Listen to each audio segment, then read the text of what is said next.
Hey guys, Coach Dan here for my weekly video series, and today I'm talking to all you golfers. So we're going to talk about early extension in the golf swing. So that's probably the most common swing flaw we see with amateur golfers is early extension. What I mean by early extension is when I come down, through my downswing, I tend to stand up and lose that posture at impact. So you see this motion, it's here, and then you get a little early extension and those hips come up, shoulders come up.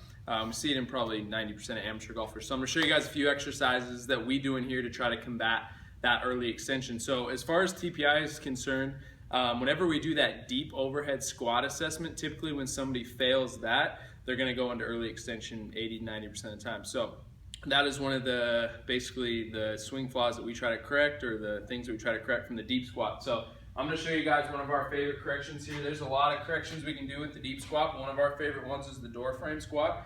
So you guys are gonna go toes straight ahead, shoulders stay back. This helps us keep the shoulders back and the chest tall. We're gonna keep our weight in our heels, and we're gonna slowly walk down, keeping those shoulders pulled back, get down as low as we can in that squat position, toes stay straight ahead, and then we're gonna slowly walk on it up, just working on that depth, working on keeping our knees out, do 8 to 10 reps or so of that. So the next screen we look at is if we see somebody fail that pelvic tilt test. That's also a pretty good indicator that they're going to go into early extension. So what we do for our pelvic tilt correction is just get on all fours and actually do some pelvic tilts. Now we take gravity out of play.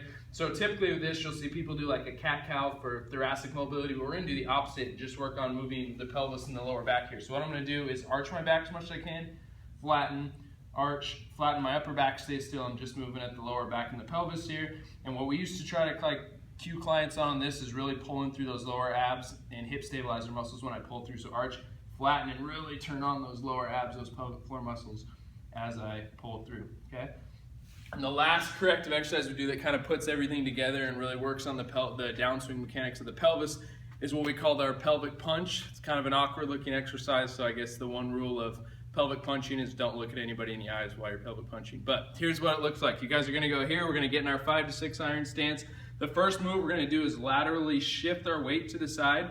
From there, I'm gonna rotate my pelvis as far as I can, and then I'm gonna tuck under into that pelvic tilt motion without letting my shoulders come up. So again, it looks like this: lateral shift, rotate, pelvic tilt. I can do that both directions, so do 5 or 6 one way, 5 or 6 the other way, load. So I laterally shift, rotate the pelvis, tuck under, and again, I'm not losing posture on the upper body. So that's 3 exercises we like to do to help with early extension. If you guys have any questions, you have any other swing flaws you want me to show you correctives for, let me know. You can always email me, Dan@cuttingedgefitness.com. Thanks, guys.